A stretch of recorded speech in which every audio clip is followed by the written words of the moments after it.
Oi pessoal, boa tarde, tudo bem? Bom, gente, na nossa aula de hoje nós vamos aprender sobre as teias alimentares. Nós aprendemos nas últimas aulas a respeito das cadeias, né? Como formar uma cadeia alimentar.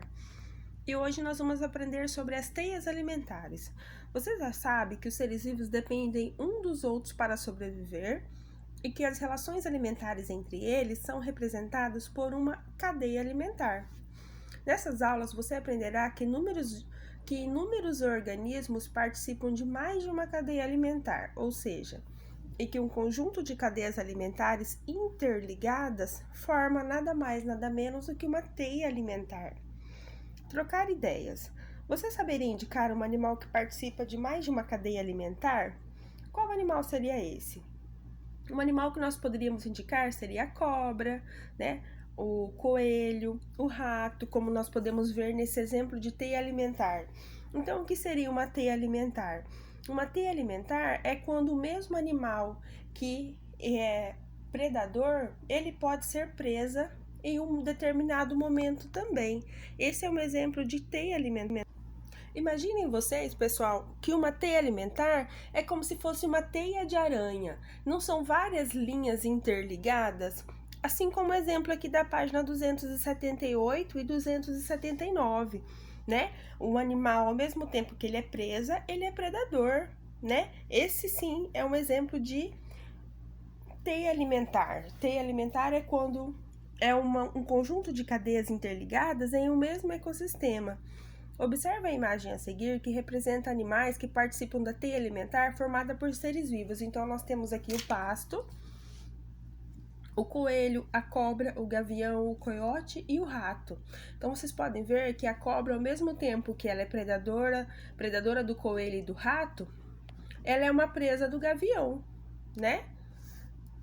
Atividade número 1. Siga a orientação do seu professor e represente 5 cadeias alimentares que fazem parte da teia alimentar acima. Então, a partir dessa teia alimentar aqui da página 279, nós vamos formar 5 teias alimentares. Então, a primeira cadeia alimentar que nós vamos formar a partir da teia, nós podemos sempre... É importante lembrar a vocês que em uma cadeia alimentar, ela sempre se inicia pelo produtor. O que é o produtor? Nesse caso aqui é o pasto, né? Que possui a capacidade de produzir o seu próprio alimento através do processo da fotossíntese. Estão lembrados? Então, as nossas 5 cadeias alimentares, elas vão iniciar pelo produtor. Que nesse caso aqui, nós temos o pasto, né? Então, a primeira cadeia alimentar que nós podemos formar aqui é pasto, coelho e gavião, né? Segunda cadeia alimentar, pasto, coelho, cobra e gavião. Terceira cadeia alimentar que nós podemos formar, pasto, coelho, cobra e coiote. Quarta cadeia alimentar, pasto, rato, cobra e gavião. E a quinta cadeia alimentar, pasto, rato e gavião. Vocês podem formar outras cadeias alimentares também, eu só citei um exemplo de cada uma para vocês, tá bom? Na letra B, pessoal, da atividade número 1, complete o quadro identificando os produtores e os consumidores de cada cadeia alimentar que nós formamos na letra A da número 1. Então, na letra B, nós vamos simplesmente passar para esse quadro as cadeias alimentares que nós formamos na letra A. Então, na letra B, nós temos lá a cadeia alimentar, o produtor, o consumidor primário, o consumidor secundário e o consumidor terciário. Assim como, por exemplo, na cadeia alimentar número 1, que eu fiz para vocês, nós temos pasto, coelho e gavião. Então, nós temos ali como produtor o pasto, consumidor primário, o coelho, e o consumidor secundário, o gavião. Então, nesse caso aqui, nós não temos o consumidor terciário, né? Porque é uma cadeia alimentar menor, né, pessoal?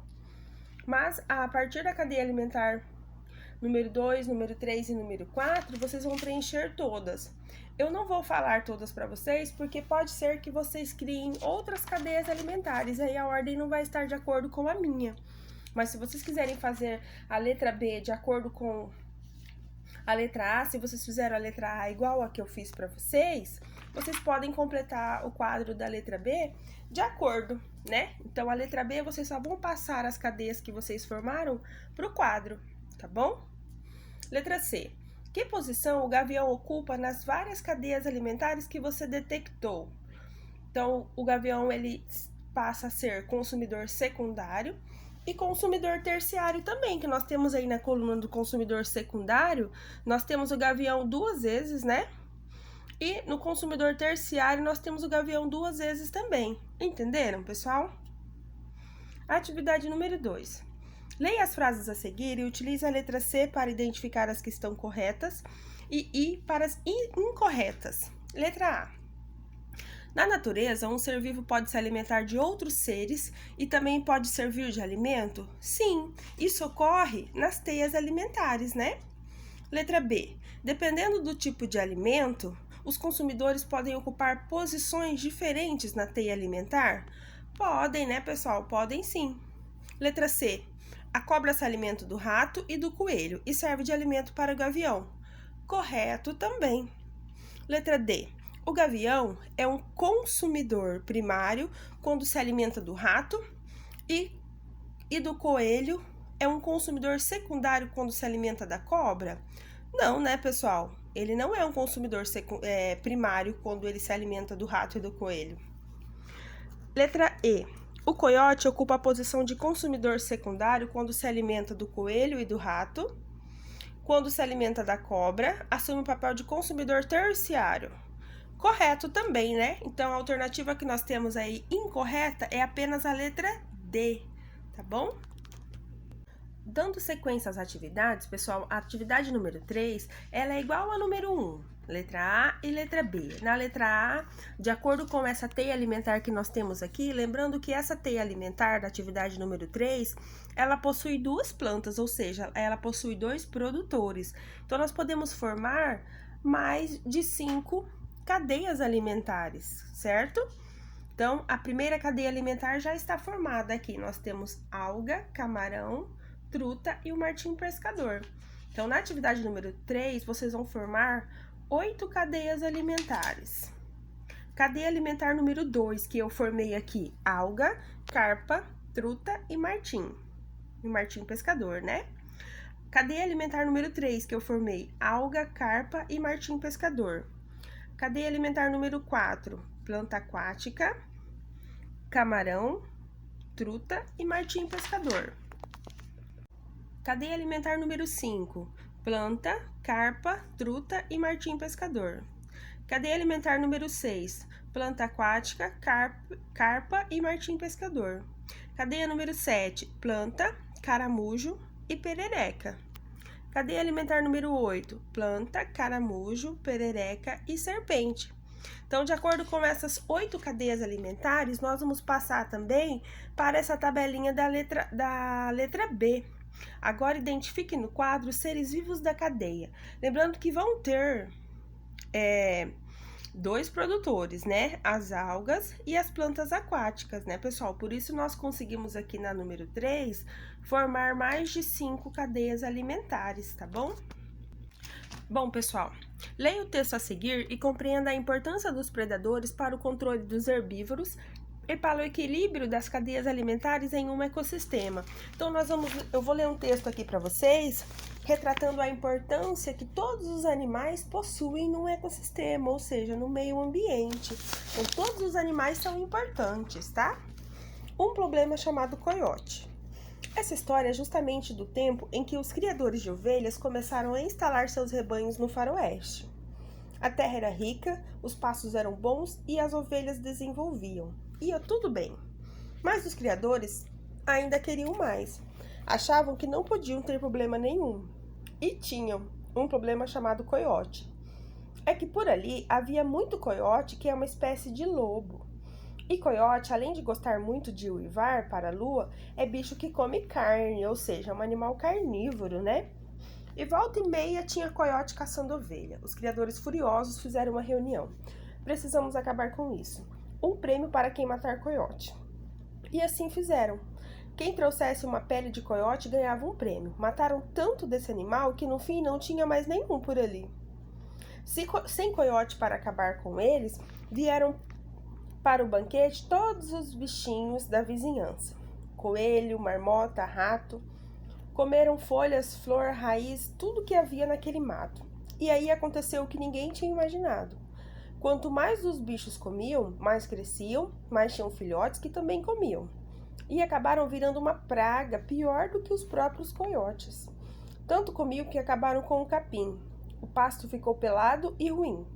Sem pasto, como é que a ovelha come? Os rebanhos começaram a diminuir e se acabar de fome. Os criadores desesperados, mas não adiantava desesperar.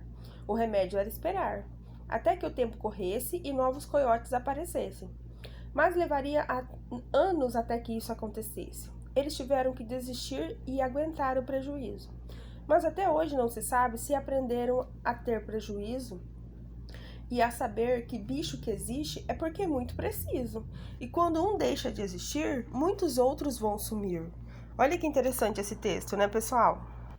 Porque, como vocês viram, eles queriam acabar com o problema que era o coiote. Quando eles resolveram o problema da extinção dos coiotes naquela região, o que aconteceu? Surgiram outros problemas, né? Então, por isso a importância de todas as espécies de animais no meio ambiente. Vamos praticar agora algumas atividades para a gente aprender um pouquinho mais. Número 1. No texto, um problema chamado coiote, quais eram as presas do coiote? O coiote se alimentava de quem? De ovelhas, coelhos, marmotas e ratos, né? Número 2. O que aconteceu com a quantidade de coelhos, marmotas e ratos? Por quê? A quantidade de coelhos, marmotas e ratos aumentou muito, né, pessoal? Porque o coiote era um predador que mantinha o equilíbrio desses animais naquela região, que se alimentava dos herbívoros, né? Número 3. Por que a matança de coiotes produziu um prejuízo ainda maior do que eles provocaram? Por quê? Com o aumento da população de herbívoros, os pastos foram reduzidos. As ovelhas ficaram sem alimento e o rebanho diminuiu, porque aí aumentaram muito a quantidade de animais herbívoros na região, né? Número 4. A partir do texto, monte um esquema de cadeia alimentar que contenha, na letra A, que contenha a ovelha.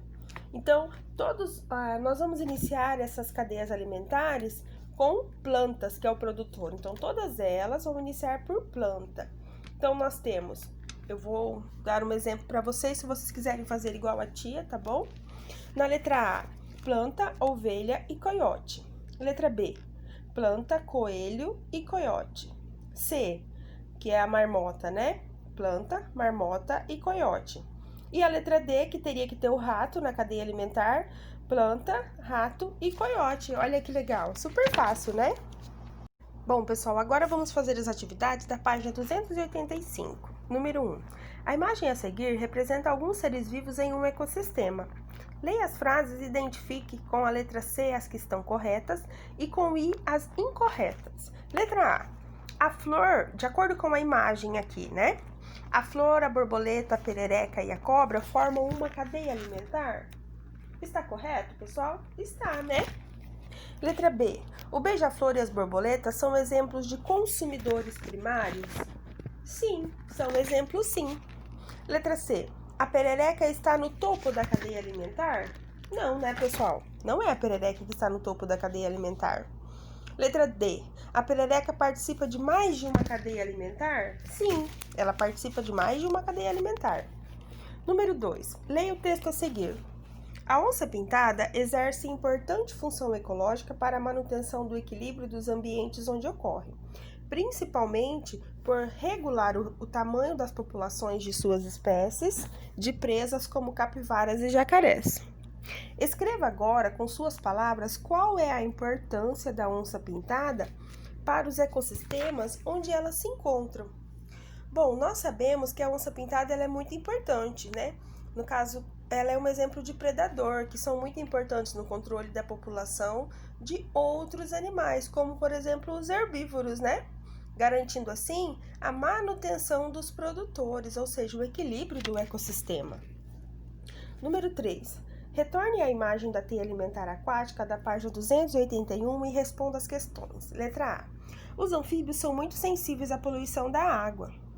O que aconteceria com a população das pererecas se houvesse contaminação da água por esgoto? Por quê? O que aconteceria, pessoal? O número de pererecas diminuiria, né, com a poluição da água. B. Letra B. E o que aconteceria com a quantidade de caramujos? Quais consequências dessa modificação na teia alimentar? Quais seriam? O número de caramujos aumentaria, porque a perereca é predadora dos caramujos, né? E esse aumento causaria aí o desequilíbrio do ambiente, né? Número 4. Releia o trecho do texto. Um problema chamado coiote. Bicho que existe é porque é muito preciso. E quando um deixa de existir, muitos vão sumir. Você concorda com essa afirmação? Por quê? Concordo sim, por quê? Por que vocês acham, pessoal?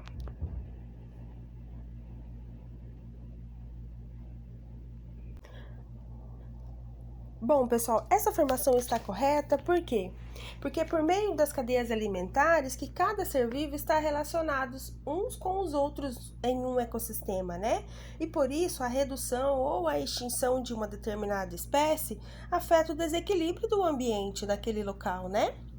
Bom, pessoal, essa foi a nossa aula de hoje. Espero que vocês tenham gostado. Qualquer dúvida, a tia está à disposição. Até mais, pessoal!